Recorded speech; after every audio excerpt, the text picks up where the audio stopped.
dalawang miraso. Ngayon, ginawa ko. Talagang, hindi. Mga naka-uniform puti.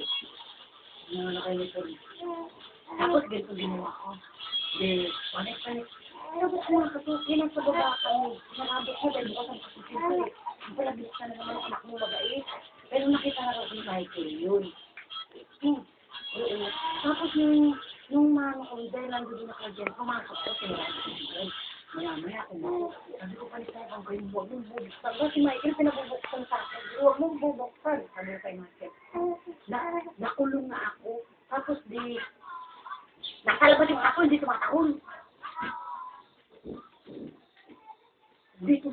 Paano tatahol tulog? Tapos eto na, maya, kumato. Nandun kami sa sala, kumato.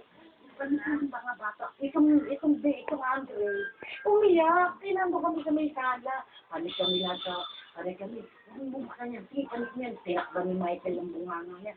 Katok ng katok. Hindi kami makalabas. Hindi kami talaga makalabas. Hindi ko pinagbumuksan. Nandun ako eh. Kasi dahil nga bukas yung pinto, ang pinasok ako nung papalabas, nakakatukoy sila, tsaka ako sinarado. Pinapanik ko lahat. Tinawagan ko si Reggie. Hindi ko nawawalan ko. Ang nandun din sa Tano, andun daw pala nila sa kanto. O, silang daw ako nakatawag kay Reggie. Kaya may pumasok. Nakakakot na naman ako. Yung pala tinawagan ko si Reggie. Yung pala ako yung kumakatok, yung na, wala na yung tiniral ko. Lumabas na ako, nandito na ako sa mga. Sabi ko nga kay Michael, kahit ano nangyari Michael, kasi nakita na raw sila nila, kumagbukas ng ulit dito. Buti pala pumasok ako, sinarado ko yung sirtuan, nakulong na ako.